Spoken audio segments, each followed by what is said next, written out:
తెలుగు శ్రోతలందరికీ నమస్కారం అండి. మన అలనాటి కథలు ఎవర్ గ్రీన్ స్టోరీస్ ఛానల్కి మీ అందరికీ స్వాగతం. విలువైన బ్రతుకు అనే నవల వింటున్నామండి. రాసిన వారు అగస్త్య గారు.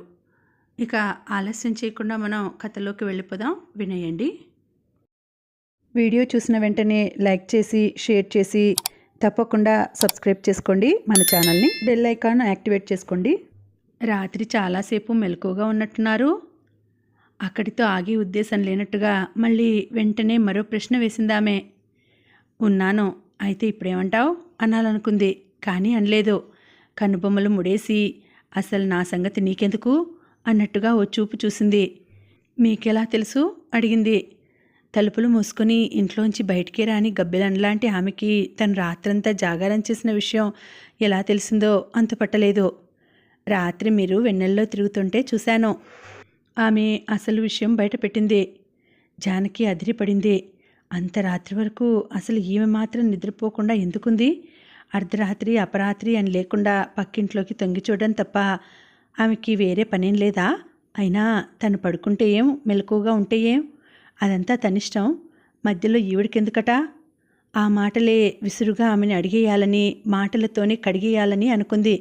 ఆవేశంగా బ్రష్ నోట్లోంచి తీసేలోపు వాళ్ళ ఆయన పిలవడంతో వస్తున్నా అంటూ ఆవిడ లోపలికి వెళ్ళిపోయింది. జానకికి అసహనంగా అనిపించింది. గబగబా మొహం కడిగేసుకుని లోపలికి వచ్చి తలుపు వేసేసింది. బొత్తిగా కాలక్షేపం లేని మొహమాయే. ఏం చేస్తుంది మరి? పక్కింటి వాళ్ళ విషయాల్లో తలదూర్చి ఆరాలు తీయడం తప్ప అని తిట్టుకుంది. పక్కింటి ఆవిడ ఆలోచనలు మూసిన తలుపులకి అవతలే ఆగిపోయాయి. లోపలికి రావడంతో జానకిలో మళ్ళీ కొత్త ఆలోచనలు మొదలయ్యాయి. ఆ ఆలోచనలతో బుర్ర పగిలిపోతుందేమోనని భయం వేసింది ఆమెకి. గట్టిగా తల విదిలించి స్టవ్ దగ్గరికి నడిచింది. వేడివేడిగా కాఫీ కలుపుకొని గ్లాస్లో పోసుకొని అది తీసుకొని ఫ్రంట్ రూమ్లోకి నడిచింది. అక్కడికి చేరుకున్నాక టీవీ చూడాలనిపించింది. రిమోట్ కోసం వెతుకుతుంటే ఆ వారం మార్కెట్లోకి వచ్చిన ఓ ప్రముఖ మ్యాగజైన్ కనిపించింది. చిట్టిబాబు ఇంటర్ వరకు చదివాడు. ఇంగ్లీష్ బాగానే అర్థమవుతుంది. తెలుగు ధారాళంగా వచ్చు. పైగా చదవడం అంటే అతనికి చాలా ఇష్టం. అందుకే ఖాళీగా ఉన్నప్పుడల్లా ఏవేవో పుస్తకాలు చదువుతూనే ఉంటాడు. రోజు న్యూస్ పేపర్ ఎలాగో తెప్పిస్తాడు. ఒకానొక ప్రముఖ తెలుగు వారపత్రిక అంటే అతనికి చాలా ఇష్టం. దాన్నైతే ప్రత్యేకంగా కొని తెచ్చుకుంటాడు. అలా ఆ పుస్తకాన్ని తెచ్చినప్పుడల్లా జానకిని కూడా చదవమంటాడు. ఎంతో కొంత లోకజ్ఞానం వంటబడుతుందని. కానీ ఆమెకి కళ్ళప్పగించి టీవీ చూడడం మీద ఉన్న ఆసక్తి కూడబలుక్కుంటూ అక్షరాలు చదవటం మీద లేదు. అసలు చదవడమే ఆమెకి మహావిసుగు. పైగా చిట్టిబాబు చెప్పిన పని చేయడం ఆమెకి అస్సలు ఇష్టం ఉండదు. అందుకే తను ఏ బుక్కు చదవనని అతనికి తెగేసి మరీ చెప్పేసింది. అప్పటినుంచి దాన్ని అతను తెచ్చుకుంటాడు, కానీ ఆమెని మాత్రం చదవమని చెప్పడు. ఆ అలవాట్లో భాగంగానే రాత్రి మ్యాగజైన్ తెచ్చుకున్నాడు. కానీ ఇంట్లోకి అడుగుపెట్టేసరికి మూడ్ మారిపోవడంతో దాన్ని అలాగే వదిలేశాడు. ఉదయం షాపుకి వెడుతూ బ్యాగ్లోంచి బుక్ తీసి సోఫాలో పడేసి వెళ్ళిపోయాడు. రాత్రి వచ్చాక చదవచ్చనే ఉద్దేశంతో. ఇప్పుడు జానకి దృష్టిలో పడింది ఆ పుస్తకమే. బుక్ని సోఫాలోంచి తీసి టీపాయ్ మీద పడేసింది. రిమోట్తో టీవీని ఆన్ చేసింది. ఏదో ప్రోగ్రాం వస్తోంది, చూస్తూ ఉండిపోయింది. పావుగంట గడిచిందో లేదో కరెంటు పోయింది. వెధవ పవర్ కట్. కనీసం టీవీ చూసి ఆనందించడానికి కూడా లేకుండా మధ్యలో ఇదొకటి అని విసుక్కుంది. ఏం చేయాలో తోచినట్టుగా కాసేపు సోఫాలో అలాగే కూర్చుండిపోయింది. కిటికీలోంచి దూసుకొని వస్తున్న గాలి ఒంటికి తగిలి హాయిగా ఉంది. అదే గాలికి టీపాయ్ మీదున్న పుస్తకం రెపరెపలాడసాగింది. జానకి దృష్టి దానిమీద పడింది. వారపత్రికని చేతుల్లోకి తీసుకుంది. పేజీలు తిప్పుతుంటే ఆమె చూపులు హఠాత్తుగా ఒకచోట ఆగిపోయాయి. శృంగారం గురించిన వ్యాసం అది. కుతూహలంగా అనిపించి చదవడం ప్రారంభించింది. నిత్య యవ్వనానికి, మనిషిలోని ఆరోగ్యానికి, ఆనందానికి శృంగారమే మంచి మందు అంటూ దాని గురించి చాలా గొప్పగా రాశారు. ఆ వ్యాసం జానకికి అస్సలు నచ్చలేదు. ఆమె విషయానికొస్తే ఆమె బాధలన్నింటికీ కారణం ఆ శృంగారమే. ఇష్టం లేని మొగుడితో శృంగారం. ఆ క్షణంలో ఆమెకి మళ్ళీ పక్క పోర్షన్లో ఉండే ఆవిడ గుర్తుకొచ్చింది. అసలు అర్ధరాత్రి వరకు నిద్రపోకుండా ఆవిడేం చేస్తున్నట్టు? వాళ్ళ ఆయన ఆవిడ్ని పట్టించుకోడా? లేక అంతా అయ్యాక సహజంగానే స్వచ్ఛమైన గాలి పీల్చుకోవడం కోసం బయటకు వచ్చిందా? లేకపోతే తనలాగే ఆవిడది కూడా ఇష్టం లేని కాపురమా? ఆలోచిస్తుంటే ఏదీ తేలలేదు. చూడ్డానికి మాత్రం వాళ్ళిద్దరిలోకి ఆవిడే అందంగా ఉంటుంది. అతనైతే అస్సలు బాగుండడు. నిజం చెప్పాలంటే అతను ఆవిడ కాలి గోటికి కూడా పోలడు. మరి అంత అందగత్తే అతన్ని ఎలా చేసుకుందో అర్థం కాలేదు. వాళ్ళిద్దరినీ పక్కపక్కన చూసినప్పుడు ఆ విషయం గురించి జానకి చాలాసార్లే తల బద్దలు కొట్టుకుంది. ఎంత ఆలోచించినా అసలు రహస్యం ఏమిటో కించిత్ కూడా అంతుపట్టలేదు. పైగా ఎక్కడికి వెళ్ళినా ఇద్దరూ కలిసే వెళతారు, ఇద్దరూ కలిసే వస్తారు, అంతే తప్ప ఆమె మాత్రం ఒంటరిగా ఎక్కడికి వెళ్ళదు. తనకైతే చిట్టిబాబు పక్కన నడుస్తూ ఎక్కడికైనా వెళ్ళాలంటే ఎంత చిరాకో. అసలు నిజం చెప్పాలంటే అసహ్యం. ఎటైనా వెళ్ళాలంటే ఒంటరిగా వెళ్ళడానికే ప్రయత్నిస్తుంది. ఖచ్చితంగా చెప్పాలంటే అసలు తన పక్కన నిలబడే అర్హత అతనికి లేదు. మరి ఆమె ఆలోచనలు తుది మొదలు లేకుండా ఎటెటో వెళ్ళిపోతున్నాయి.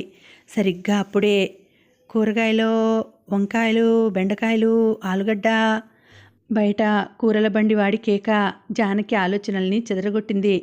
ఆ కేక వినేసరికి అప్పుడు గుర్తొచ్చింది ఇంట్లో కూరలన్నీ అయిపోయాయని. వాటిని మార్కెట్కి వెళ్ళి తెచ్చుకోవాలనుకుంది. అలా వెళ్ళడం వలన తనకి కాలక్షేపం అవుతుంది, తాజా కూరలు తెచ్చుకున్నట్టు ఉంటుందని. కానీ అదంతా నిన్నటి మాట. తెల్లారిన తర్వాత పరిస్థితి వేరు. అందుకే క్షణాల్లో ఆమె నిర్ణయం మారిపోయింది. లేచి తలుపు తీసుకుని బయటకు వచ్చింది. ఆమెను చూసి కూరల బండి మనిషి ఒక్క క్షణం ఆగాడు. తన కేక విన్న తర్వాత ఏ ఇంటి తలుపైనా వెంటనే తెరుచుకుందంటే అది తన కోసమేనని అతనే అంచనా. అదెప్పుడూ తప్పు కాలేదు. అందుకే అక్కడే నిలబడి కూరలో అంటూ అరుస్తున్నాడు. చెవులు గింగిర్లెత్తుతున్న అతని అరుపుల్ని భరిస్తూనే బండి దగ్గరకు చేరుకుంది జానకి. ఎదురుగా కంటికి ఇంపుగా వంకాయలు, బెండకాయలు, ఆలుగడ్డ, క్యారెట్ కనిపిస్తున్నాయి. చిట్టిబాబుకి ఇష్టమైన వంకాయల్ని వదిలేసింది. బంగాళాదుంపల్ని, బెండకాయల్ని తీసుకుంది. అవంటే అతనికి చాలా చిరాకు, ముఖ్యంగా బెండకాయ. ఆ పూట భోజనమైనా మానేస్తాడు కానీ బెండకాయ కూరని మాత్రం ముట్టుకోడు. అందుకే తనకిష్టం లేని పని చేసిన భర్త మీద కక్ష తీర్చుకోవడానికి అతనికి ఇష్టం లేని కూర వండి వడ్డించడమే సరైన శిక్ష అనిపించడం వల్లనే అంత అర్జెంటుగా వాటిని తీసుకుంది. బెండకాయలు కొన్న తర్వాత ఆమెకి మనసు తేలికపడ్డట్టయింది. ఇంతలో హలో అన్న పలికరింపు విని ఉలిక్కిపడి తలెత్తి చూసింది జానకి. పక్క పోర్షన్ ఆమె చేతిలో బుట్టతో కూరల బండి దగ్గరికే వస్తోంది. అప్పుడే కూరలు తీసుకోవడం కూడా అయిపోయిందేమిటి? వస్తూనే నవ్వుతూ పలకరించింది. జానకి చిరాకేసింది. ఈవిడికి పక్కింటి వాళ్ళని ఆరాలు తీయడం తప్ప వేరే పనేం లేనట్టుంది అని విసుగ్గా అనుకుంది. ఆవిడకి జవాబేం చెప్పకుండా కూరలు తీసుకుని లోపలికి నడిచింది. బుట్టలోని కూరలు లోపల బోర్లించి డబ్బులు తీసుకుని తిరిగి వెళ్ళింది. పక్క పోర్షన్ ఆవిడ వంకాయలు, బెండకాయలు, బంగాళాదుంపలు తీసుకుంది, క్యారెట్ తప్ప. అదంటే వాళ్ళ ఆయనకి చాలా ఇష్టమై ఉంటుంది, అందుకే మానేసిందేమో. ఆవిడ క్యారెట్ తీసుకోకపోవడం చూసి మనసులోనే అనుకుంది. అందరినీ అన్ని విషయాల్లోనూ ఆరా తీసే ఆవిడ్ని తను కూడా అవే ఆరాలతో ఎందుకు ఇబ్బంది పెట్టకూడదు? తన ప్రశ్నల తడాక ఏమిటో ఈవిడికి ఒకసారి చూపిస్తే అనిపించింది. ఆ ఆలోచన వచ్చాక ఇక ఆలస్యం చేయలేదు. కూరల అతనికి డబ్బులు ఇచ్చేసి అతన్ని పంపించేసింది. మీరు క్యారెట్ తీసుకోలేదే అడిగింది జానకి. ఆ ప్రశ్న విని వెళ్ళబోతున్నదల్లా ఒక క్షణం ఆగిందావిడ. మా ఆయన తినరు చెప్పింది. అంతా అబద్ధం. ఇష్టం లేనిది ఆయనకై ఉండదు లోపలే అనుకుంది. పైకి మాత్రం అలవాటు చేయకపోయారా? ఏ విటమిన్, ఐరన్ పుష్కలంగా లభిస్తుంది కదా, చాలా బలం కూడాను అంది. ఆ మాటల్ని ఎప్పుడో ఓసారి టీవీలో వస్తున్న ఏదో వంటల ప్రోగ్రాంలో విన్నట్టు గుర్తు. దాన్నే అప్పచెప్పింది ఇప్పుడు. ఆ మాట విని చిన్నగా నవ్విందావిడ. నేను తినమని బలవంతం చేస్తే తింటారు నా కోసం, కానీ ఆయనని ఇబ్బంది పెట్టడం నాకే ఇష్టం ఉండదు. అయినా ఒక్కోసారి వండుతూ ఉంటాను మా ఇద్దరి ఆరోగ్యం కోసం అని చెప్పింది. చిన్న ప్రశ్నకి పెద్ద సమాధానం. పైగా అలా చెబుతున్నప్పుడు ఆమె తడుముకోవట్లేదు, తత్తరపడట్లేదు. ఇదంతా తనకి అలవాటే అన్నట్టుగా చకచక తడబడకుండా చెప్పేస్తోంది. అందుకే ఆ తర్వాత ప్రశ్న ఏమడగాలో జానకి తోచలేదు. వంటైందా ఈసారి ఆవిడే అడిగింది. పనిలో పనిగా ఇందాక కూరల బండి మీద కొసరు వేయించుకున్న ఒక్కటే ఒక్క క్యారెట్ని పమిటి చెంగుతో తుడిచింది. అయింది చెప్పింది జానకి. ఏం కూర? వెంటనే ఆవిడ ప్రశ్న. జవాబు చెప్పడానికి జానకి తడుముకుంది. అసలు వంట తను చేస్తేగా కూరేమిటో తెలిసేది. చిట్టిబాబు ఏం వండి వెళ్ళాడో ఏమిటో. గిన్నెల మీద మూతలు తీసి చూడనే లేదు. ఇప్పుడు ఈవిడికి ఏం చెప్పాలి? సందిగ్ధంలో పడింది. అప్పుడు గుర్తొచ్చింది ఏం చెబితే బాగుంటుందో. పప్పు, ముద్దపప్పు ఆలోచించి చెప్పింది. మాది కూడా పప్పే, కానీ ముద్దపప్పు కాదు, జారుపప్పు చెప్పి నవ్వింది. అదేం పప్పో జానకికి సరిగ్గా అర్థం కాలేదు. అసలు ఆ పేరే ఎప్పుడూ వినలేదు. జారుపప్పు చిత్రంగా ఉందే అనుకుంది. ఇంతలో చేతిలో ఉన్న క్యారెట్ని 2 ముక్కలు చేసిందావిడ. తింటారా? ఓ ముక్కని జానకి వైపు చాపి పట్టుకుని అడిగింది. వద్దన్నట్టు తల అడ్డుగా తిప్పింది. తింటే చాలా బలం వస్తుందని ఇందాక మీరేగా చెప్పారు. పచ్చివి తింటే ఇంకా ఇంకా బలం వస్తుంది తెలుసా? మరి తిననంటారేం? మళ్ళీ ఆరా తీసింది. ఆవిడని ప్రశ్నలతో ఇబ్బంది పెట్టాలని వచ్చి తనే ఆవిడ ప్రశ్నలకి బలైపోవడంతో జానకికి ఏడుపొచ్చినంత పనైంది. అన్నాను, కానీ అది కూర వరకే. పశువుల్లాగా పచ్చివి తింటే ఏం బాగుంటుంది? నాకిష్టం ఉండదు. ఉక్రోషాన్ని అదిమి పెడుతూ వాడిగా అంది. ఆ మాటలకి ఆవిడ ముఖం పాలిపోవడమో మాడిపోవడమో జరుగుతుందనుకుంది. కానీ ఆ ముఖంలో చిరునవ్వు చెక్కు చెదరలేదు సరికదా. పశువులు పచ్చివి తిని పాలిస్తాయి కనుకనే పాలల్లో అన్ని ప్రోటీన్లు విటమిన్లు ఉంటాయి. ఆ సంగతి మనం మర్చిపోకూడదు గుర్తు చేసింది. అక్కడితో ఆగకుండా చేతిలో ఉన్న క్యారెట్ని జానకి ఎదురుగానే తినడం ప్రారంభించింది. క్యారెట్ నిజంగానే ఆవిడ మొగుడికి ఇష్టం కాదని అప్పుడు చచ్చినట్టు నమ్మింది జానకి. నిజమే, పచ్చ కామెర్లు ఉన్న వాళ్ళకి లోకం మొత్తం పచ్చగానే కనిపిస్తుంది. అలాగే తన మొగుడికి ఇష్టం లేని పనులు తను చేస్తోంది కనుక అందరినీ అలాగే చూస్తోంది అనుకుంటుంటే జానకికి ఏదోలా అనిపించింది. ఇక ఆవిడ ఎదురుగా ఉండబుద్ధి కాక ముందుకు కదిలింది. హలో మళ్ళీ పిలిచిందావిడ. పిలుపు విని వెనక్కి తిరిగి ఏమిటన్నట్టు చూసింది. నా పేరు అనన్య, మీ పేరేమిటో చెబుతారా అడిగింది. జానకి చెప్పేసి ఇంకా ఒక్క క్షణం కూడా ఆగకుండా ఇంట్లోకి వచ్చేసి వెంటనే తలుపు వేసేసింది. తనలా చేయడం అనన్యని బాధ పెడుతుందని ఆమెకి తెలుసు. తెలిసినా ఒకటే అనుకుంది, పడితే పడని, రెండోసారి మళ్ళీ నన్నిక ఏ ప్రశ్నలు వేయదు, పీడ విరగడైపోతుంది అని. ప్రతిక్షణం ఇష్టం లేని విధుల్ని బలవంతాన నిర్వర్తిస్తున్న వాడిలా మొహం అంతా ఎర్రగా చేసుకుని నీరసంగా పడమటి కొండల్లోకి దిగుతున్నాడు సూర్యుడు. పొద్దు గుంకిపోతోంది కనుక గూళ్ళకి మళ్ళక తప్పదు అన్నట్టుగా రెక్కలు సాచుకొని వెనక్కి మరలుతున్నాయి పక్షులు. అప్పటికే ఇంటి పక్కనున్న పెద్ద తంగేడి చెట్టు మీదకి చేరిన పిట్టలు పిచుకలు గోలగోలగా అరుస్తున్నాయి. ప్రకృతిని పరిశీలిస్తున్న జానకికి ఎటు చూసినా నీరసము నిస్సత్తువ కనిపించేసరికి విసుగొచ్చింది. ఆ నిస్పృహ పరిసరాల్లో కాదు, కేవలం తన మనసులో అని తెలియదామికి. కనుకనే గాఢంగా నిట్టూర్చి ఆరిపోయిన బట్టలు తీసుకుని వెనక్కి తిరిగింది. కిందకి దిగుతోంటే మెట్ల మీదే ఎదురైంది అనన్య. చేతిలో కాఫీ గ్లాస్తో మెట్లెక్కి పైకి వస్తోంది. బట్టలతో కిందకి దిగుతున్న జానకిని చూసి ఆమె ఒక్క క్షణం ఆగింది. వెళ్ళిపోతున్నారా? నవ్వుతూ అడిగింది. నువ్వు వస్తున్నావుగా, అందుకే వెళ్ళిపోతున్నాను మనసులోనే అనుకుంది. పైకి మాత్రం అవును అన్నట్టుగా తలూపింది. కాసేపు కూర్చుందాం రండి అనన్య ఆహ్వానించింది. కుదరదు, చాలా పనుంది ఖచ్చితంగా చెప్పేసింది. సరే మీ ఇష్టం అనేసి పక్కకి తొలగింది అనన్య. జానకి మెట్లు దిగి వచ్చేసింది. నిజానికి ఆమెకి లోపల పనేం లేదు. ఉదయం కొన్న బెండకాయల్ని చకచకా తరిగేయడం, వేపుడు వేయించడం, కాసిని బియ్యం కడిగి కుక్కర్లో పడేయడం తప్ప. అయినా ఆమెకి డాబా మీద ఎక్కువసేపు ఉండబుద్ధి కాలేదు. అదిగాక ఎప్పుడూ సంతోషంగా సంతృప్తిగా చిరునవ్వుతో ఉండే అనన్య ముఖం చూడాలంటే జానకికి ఎందుకో ఇష్టం ఉండదు. అంత తొందరగా ఆమె సమక్షం నుంచి యువతల పడింది కూడా అందుకే. లోపలికి వచ్చి తెచ్చిన బట్టల్ని సోఫాలో పడేసి తిన్నగా కిచెన్లోకి నడిచి ఒకసారి పరిస్థితిని సమీక్షించింది. చిట్టిబాబు ఆ పూట నిజంగా ముద్దపప్పే చేశాడు. అతనికి అంచనా సరిగ్గా తెలియకపోవడం వల్ల కొంచెం ఎక్కువ వండేశాడు. అది చాలానే మిగిలిపోయింది. దాంట్లో ఇన్ని ఉల్లిపాయలు, ఇంత సాంబారు పొడి, ఇంత చింతపండు పులుసు వేసి సాంబారు చేసేయచ్చు. మరోసారి ఇంకోసారి అయితే ఆమె అదే చేసేది.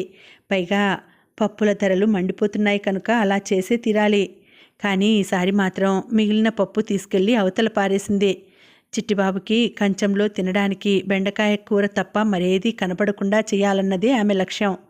కాదు కక్ష, కాదు ప్రతీకారేచ్ఛ. పైగా అతను ఊరగాయల్ని తినడు. తాజాగా చేసిన బండపచ్చుళ్ళు కూడా ఏవీ లేనట్టే. ఇక పెరుగు కాస్త పుల్లగా ఉందంటే దాని దగ్గరికి రానివ్వడు. అదృష్టవశాత్తు ఆ పూట పెరుగు పులిసిపోయి ఉంది. ఎట్నుంచి ఎలా చూసినా అన్నీ తనకే అనుకూలంగా ఉండడంతో జానకికి చాలా హుషారుగా అనిపించింది. రాత్రి కంచంలో బెండకాయ వేపుడు చూసి భర్త ఎలా రియాక్ట్ అవుతాడో, ఏమేం మాట్లాడతాడో, ఆ పూటకి భోజనం మానేసి అందుకు ఆకలితో ఎంత అల్లాడిపోతాడో ఊహించుకుంటూ బెండకాయ వేపుడుతో వంట పూర్తి చేసింది. ఆ తర్వాత చక్కగా స్నానం చేసి ఫ్రెష్గా తయారై ఫ్రంట్ రూమ్లోకి చేరి టీవీ చూస్తూ కూర్చుంది. ట్యూషన్ నుంచి రాగానే పిల్లలకి స్నానాలు చేయించి భోజనాలు పెట్టేసింది. వాళ్ళకి ఆటలు ఆడడమే తప్ప టీవీ చూసే అలవాటు ఎక్కువగా లేకపోవడంతో 8:30 కాగానే పక్క మీద వాలిపోయారు వాళ్ళు. మంచం మీదకి చేరి ఎవరిష్టం వచ్చినట్టు వాళ్ళు పడుకున్నారు. బాబిగాడి తల కింద దిండు లేదు. చంటిది అడ్డదిడ్డంగా నిద్రపోయింది. దాని కాళ్ళు బాబిగాడి పొట్ట మీద ఉన్నాయి. వాళ్ళిద్దరినీ అలా చూసినా పెద్దగా పట్టించుకోకుండా తన దోవంతాను టీవీ చూడటంలో మునిగిపోయింది జానకి. గడియారం ఠంగున 9 కొట్టడం, చిట్టిబాబు గుమ్మంలోకి అడుగు పెట్టడం రెండూ ఒకేసారి జరిగాయి. టైముకి ఊడి పడిపోతాడు మహానుభావుడు. ఆ కొట్లోనే ఇంకో గంట కూర్చుంటే ఏమవుతుందో తిట్టుకుంటూ టీవీ కట్టేసి పైకి లేచింది. తనతో తెచ్చిన బ్యాగ్ని ఆమె చేతికి అందించి లోపలికి నడిచాడు చిట్టిబాబు. బ్యాగ్లో ఏమున్నాయో చూడకుండానే దాన్ని సోఫాలో పడేసి భర్తను అనుసరించింది జానకి. అది ప్రేమ కాదు, బాధ్యత అంతకంటే కాదు. ఏదో చెయ్యాలి, తప్పదు కనుక మొక్కుబడిగా చేస్తోంది, అంతే. ముందుకు వెళ్ళబోతున్న వాడల్లా బెడ్ మీద అస్తవ్యస్తంగా పడుకున్న పిల్లల్ని చూసి టక్కున ఆగిపోయాడు చిట్టిబాబు. అన్నం మీద కాళ్ళు వేసి పడుకున్న చంటిదాన్ని పక్కకి తీసి పడుకోబెట్టాడు. గిర్రున వెనుతిరిగి ఫ్రంట్ రూమ్లోకి వెళ్ళి అక్కడున్న చిన్న మంచాన్ని దులిపి పక్క వేశాడు. ముందు బాబిగాడిని తీసుకొచ్చి దాని మీద పడుకోబెట్టాడు. వాడి తల కింద దిండు పెట్టాడు. తర్వాత చంటిదాన్ని తెచ్చి అన్న పక్కన పడుకోబెట్టాడు. ఇద్దరికీ దుప్పటి కప్పాడు. అప్పటికీ తృప్తిగా అనిపించలేదు కాబోలు. మరో 2 దిండ్లు తీసి పిల్లలకి అటు ఇటు పెట్టాడు. భర్త చేసే పనులన్నీ విచిత్రంగా చూస్తోంది జానకి. అసలు పిల్లల మీద అతనికి అంత శ్రద్ధ ఎలా వస్తుందో, వాళ్ళ పట్ల అంత జాగ్రత్త ఎందుకు పుడుతుందో ఆమెకి ఎప్పటికీ అర్థం కాని విషయమే. తనకి తోచని చిన్న చిన్న పనులు కూడా అతనే పట్టించుకొని చేస్తాడు. అతను పొద్దున్నే లేచిన పిల్లల్ని దగ్గరికి తీసుకున్నప్పుడు, వాళ్ళని ముద్దులు పెట్టుకుంటున్నప్పుడు ఆ దృశ్యాలు చూస్తున్న జానకికి నవ్వొస్తుంది. తను పిల్లల్ని చూసుకుంటుంది, కానీ తను వాళ్ళకి చేసే ప్రతి పని మామూలుగానే ఉంటుంది తప్ప భర్తలాగా వాళ్ళల్లో కలిసిపోవడం, వాళ్ళ మాటలకి కదిలిపోవడం, కరిగిపోవడం ఉండవు. కారణం తను పుస్తకాలు చదవదు. అందుకే పుస్తకాలు పిచ్చిగా చదివి నిజ జీవితంలో కూడా తను చదివిన వాటినే ఆచరణలో పెడుతున్న అతన్ని చూస్తుంటే కొంచెం జాలి లాంటిది కూడా కలుగుతుంది ఆమెకి. మళ్ళీ అంతలోనే అనిపిస్తుంటుంది, ఎవరి పిచ్చి వాళ్ళకి ఆనందం అని. ఈసారి కూడా జానకి అలాగే అనుకుని సరిపెట్టుకుంది. నా పనులన్నీ పూర్తయ్యాయి, ఇక భోజనం పెడతావా? ఎప్పుడొచ్చాడో ఏమో చిట్టిబాబు అడుగుతుంటే జానకి ఆలోచనల్లోంచి బయటపడింది. అతను తనకి అతి దగ్గరగా నిలబడడం గమనించి ఉలిక్కిపడింది.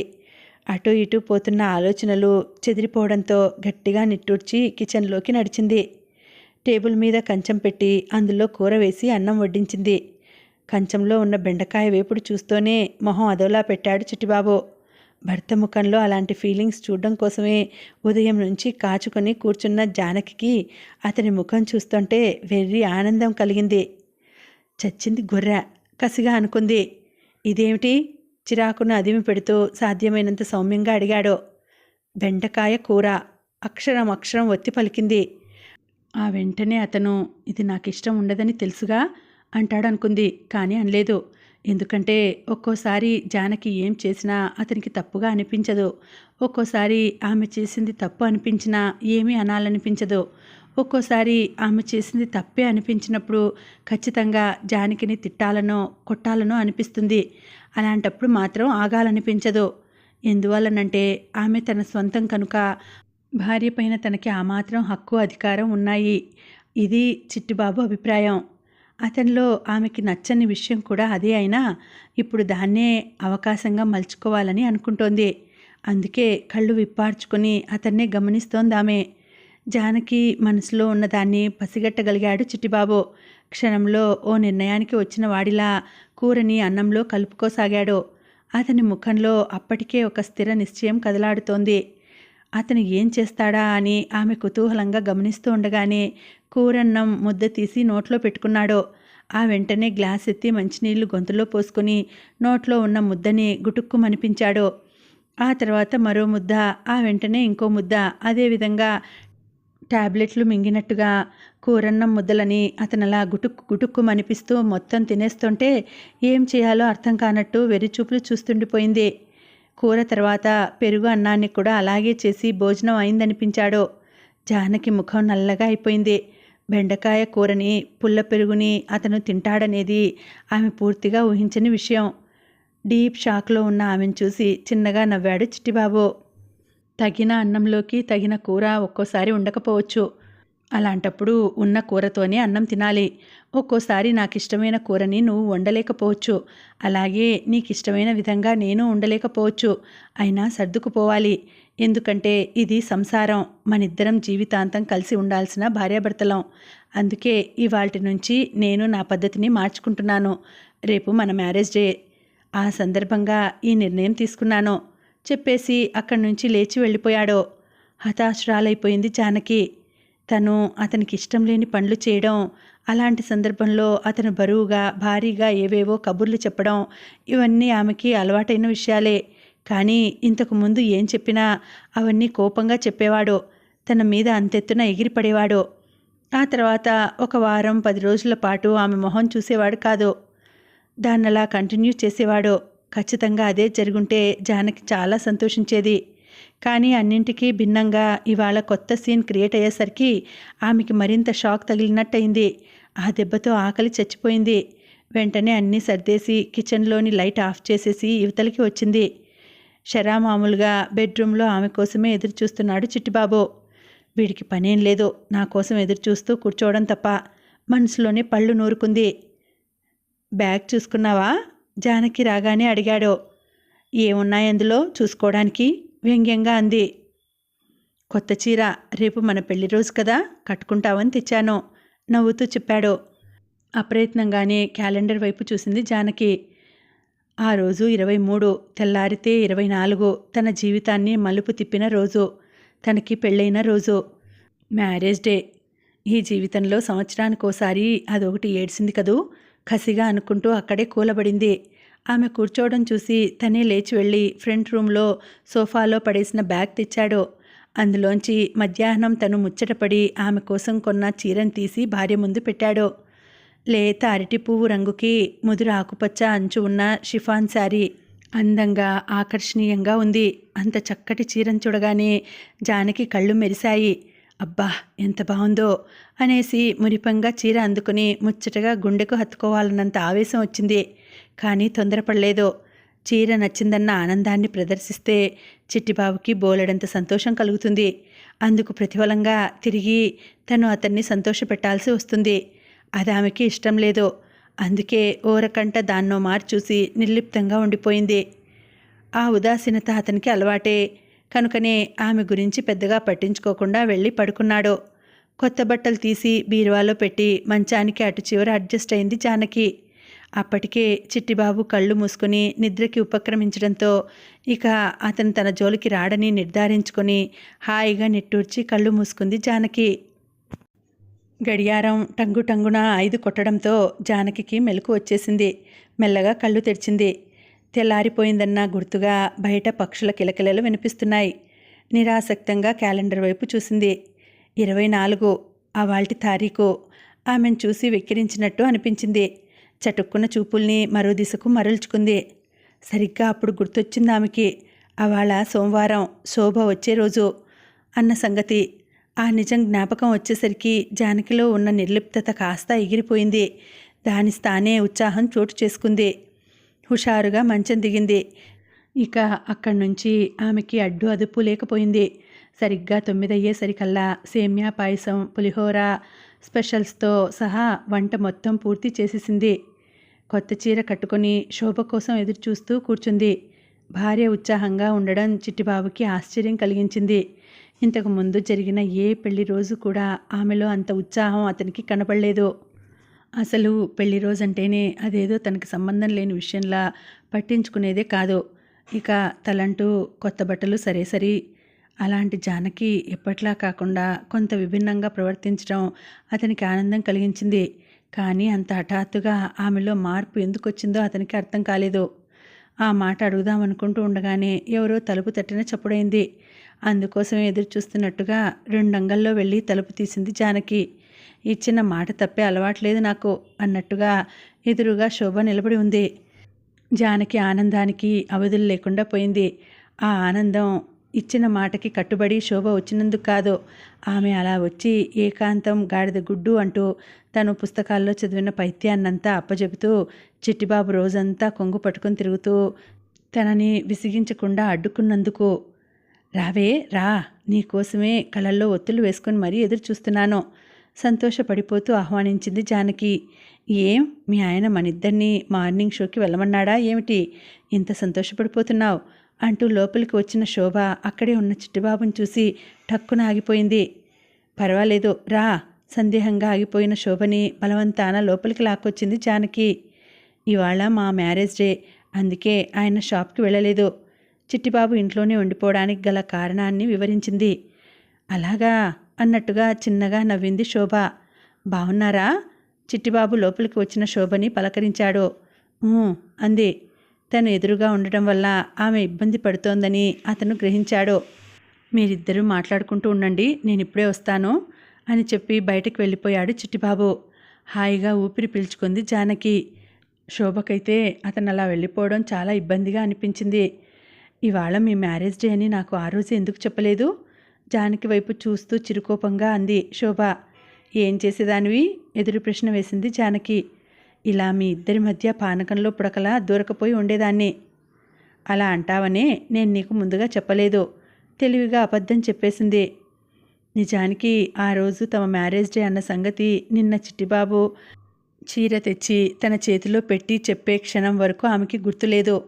ఇప్పుడు చూడు, నేను రావటం వల్ల మీ ఆయన ఇబ్బంది పడి బయటికి పారిపోయాడు. శోభ నిజాయితీగా బాధపడింది.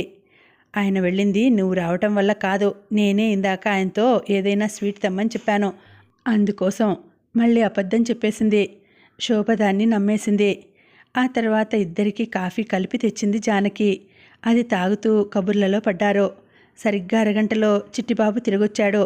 వస్తూనే బయట నుంచి తెచ్చిన స్వీట్ ప్యాకెట్ భార్య చేతిలో పెట్టాడు. భర్త కనుక బయట నుంచి ఖాళీ చేతులతో తిరిగొస్తే అప్పుడు శోభకి మళ్ళీ ఏం అబద్ధం చెప్పాలా అని ఆలోచిస్తున్న జానకి చిట్టిబాబు నిజంగానే తను చెప్పకుండానే స్వీట్స్ తేవడంతో ఆశ్చర్యపోయింది. ఆ పైన ఆనందంతో తల మునకలైపోయింది. భోజనాలు త్వరగా ముగించేస్తే మార్నింగ్ షోకి వెడదాం, టికెట్స్ తెచ్చేశాను జానకిని ఉద్దేశించి చెప్పాడు చిట్టిబాబు. స్నేహితురాలి ముందు తన పరువు కాపాడుతున్న భర్త వైపు కృతజ్ఞతగా చూసి భోజనం ఏర్పాట్లు చేయడం కోసం వంటింట్లోకి వెళ్ళిపోయింది జానకి. ఇంటికి సినిమా థియేటర్ దగ్గర కావడంతో ముగ్గురు కలిసి నడుచుకుంటూ బయలుదేరారు. చిట్టిబాబు పక్కన అతని భార్యగా నడవడం జానకికి చాలా ఇబ్బందిగా ఉంది. రోడ్డు మీద వెళ్ళే వాళ్ళు అందరూ తమ జంటనే చూస్తున్నట్టు, చూసి కాకి ముక్కుకి దొండపండు అనుకుంటున్నట్టు అని నవ్వుకుంటున్నట్టు ఏవేవో ఆలోచనలో పడి పరధ్యానంగా నడుస్తున్న జానకి 2-3 సార్లు వాటిని వీటిని డాష్ కొట్టబోయి ఆఖరి క్షణంలో చిట్టిబాబు శోభను గమనించి పక్కకి లాగడంతో తప్పించుకుంది. దారి పొడవునా శోభ ఏవేవో కబుర్లు చెబుతూనే ఉంది, కానీ ఏ ఒక్కటి జానకి చెవికి ఎక్కలేదు. ఆఖరికి థియేటర్ దగ్గర పడడంతో ఆలోచనల్లోంచి ఇక ఆమె బలవంతాన బయటపడింది. సినిమా హాల్లో కూడా ముందు శోభ, తర్వాత జానకి, ఆ తర్వాత చిట్టిబాబు కూర్చున్నారు. సినిమా మొదలైంది. అది సకుటుంబ పరివార సమేతంగా చూడదగిన సినిమా. అప్పటికే బాగుందన్న టాక్ కూడా వచ్చేసింది. జానకి ఎప్పటినుంచో ఆ సినిమా చూడాలని అనుకుంటున్నా వెళ్ళడం కుదరక ఆగిపోయింది. ఇప్పుడు పెళ్లి రోజు ధర్మమా అని చూసే అవకాశం వచ్చింది. సినిమా నిండా కావలసినన్ని కడుపుబ్బా నవ్వించే కామెడీ సీన్లు ఉన్నాయి. కంటతడి పెట్టించే కరుణ రసాత్మకమైన దృశ్యాలు ఉన్నాయి. అవి చూస్తూ అటు శోభ ఇటు చిట్టిబాబు తెగ ఎంజాయ్ చేశారు. ఆ ఇద్దరికీ మధ్య కూర్చున్న జానకే ఆనందించలేకపోయింది. పక్కన భర్త ఉండడమే అందుకు కారణం. 2.5 గంటలు 2.5 యుగాల్లా గడిచాయి. సినిమా పూర్తయింది. ముగ్గురు థియేటర్లోంచి బయటకు వచ్చారు. అసలే మీ పెళ్లి రోజు, ఇలాంటి సందర్భంలో మీ ఇద్దరి మధ్య నేనెందుకు, ఇటునుంచి ఇటే ఇంటికి వెళ్ళిపోతాను రాగానే అంది శోభ. కానీ జానకి అందుకు ఒప్పుకోలేదు. ఎలా అయినా ఇంటికి వచ్చి సాయంత్రం వరకు తమ ఇంట్లోనే ఉండి తీరాలని పట్టుబట్టింది. ఈసారి శోభ ఒప్పుకోలేదు. మళ్ళీ వస్తానులే అని చెప్పేసి బస్టాప్ వైపు కదిలింది. ఇక చేసేదేం లేక భర్తతో కలిసి ఇంటికి వచ్చింది జానకి. పిల్లలు స్కూల్ నుంచి రావడానికి ఇంకా చాలా టైం ఉంది. ఈ లోపల కావలసినంత ఏకాంతం. ఆ ఏకాంతంలో చిట్టిబాబు తనతో ఏమేం మాట్లాడతాడో, ఎలా ప్రవర్తిస్తాడో అన్న అనుమానంతో ఆమె గుండెలు పీచుపీచుమంటున్నాయి. ఒళ్ళంతా ఒక రకమైన అసహ్యంతో అదోలా జలధరిస్తోంది. అయితే ఆమె ఊహించినట్టుగా అతనేం చేయలేదు. బయట నుంచి వచ్చి రాగానే మంచం మీద వాలిపోయి కళ్ళకి అడ్డుగా చెయ్యేసుకుని పడుకుండిపోయాడు. నిజానికి అతను ఆ రోజంతా భార్యతో ఏవేవో మాట్లాడాలని, ఎంతెంతో ఆనందంగా గడపాలని అనుకున్న మాట వాస్తవం. తన మనసులో ఆమె పట్ల ఉన్న ప్రేమని, అనురాగాన్ని అంతటినీ ఆమెకు వివరించి చెప్పాలనుకున్నది నిజం. జానకి ఉదయాన్నే లేచి ఉత్సాహంగా పనులన్నీ చేయడం, తను తెచ్చిన చీరని వెంటనే కట్టుకోవడం చూసి అతను ఎంతెంతో ఆనందించాడో. ఇన్నాళ్ల తర్వాత ఆమెలో మార్పు రాబోతోందని ఆశించాడు. కానీ భార్యలో చోటు చేసుకున్న ఆ ఉత్సాహం, హుషారు అదంతా స్నేహితురాలి కోసమే అన్న నిజం శోభ తమ ఇంటికి వచ్చిన తర్వాతే తెలిసింది. నిజం తెలిసిన ఆ క్షణంలో తన గుండె మొత్తం ముక్కలైనట్టే విలవిల్లాడాడతను. ఆ బాధ బయటపడకుండా ఉండడం కోసమే బయటకు వెళ్ళిపోయాడు. ఎక్కడెక్కడో తిరిగాడో. ఆవేదన తగ్గలేదు. ఏం చేయాలో అర్థం కాలేదు. ఇంటికి తిరిగి వస్తుంటే సినిమా థియేటర్ కనిపించింది. సినిమా చూస్తే కొంతలో కొంత మనసు కుదుట పడుతుందేమో అనిపించింది. ముందు తనొక్కడే వెడదామనుకున్నాడు. అంతలో జానకి ఆమె ఫ్రెండు కళ్ళ ముందు కదిలారు. వాళ్ళనలా ఇంట్లో వదిలేసి తన మానాన తాను బయట గడిపి వెళ్లే కంటే వాళ్ళని కూడా తీసుకొస్తే అటు స్నేహితురాలి ముందు భార్య పరువు నిలబడుతుంది, ఇటు తనకి తప్పు చేసిన భావన ఉండదు అనిపించింది. అలా ముగ్గురికి టికెట్లు తీసుకున్నాడు. మనసు లేకుండా సినిమాకి వెళ్ళినా పిక్చర్ చూసిన తర్వాత అందులో ఉన్న హాస్యానికి కొంతలో కొంత బాధ తగ్గినట్టు అనిపించింది. అదైనా కాసేపే. ఇంటికి రాగానే మళ్ళీ పుండు కెలికినట్టయి అతని మనసు పాడైపోయింది. ఆ వేదనని తగ్గించుకోవడం కోసం అతను మంచాన్ని ఆశ్రయించాడు. ఎప్పుడూ ఏదో ఒక పని చేస్తూనో లేదా తనతో కబుర్లు చెబుతూనో ఉండే భర్త అలా పడుకోవడం జానకికి ఆశ్చర్యం కలిగించింది. కానీ ఎందుకలా పడుకున్నావు అని మాత్రం అతన్ని అడగలేదు. అలా అడగాలన్న కనీసపు ఆలోచన కూడా ఆమె చేయలేదు. ఆమెకి కావాల్సింది అతను పడుకోవడమే అన్నట్టుగా వంటింట్లోకి వెళ్ళిపోయి తన పని చూసుకోసాగింది. ఇంకా ఉందండి, కథ కొనసాగుతుంది. మళ్ళీ వచ్చే వీడియోలో తర్వాతి భాగం వినేద్దామండి. అంతవరకు శుభరాత్రి. నమస్తే.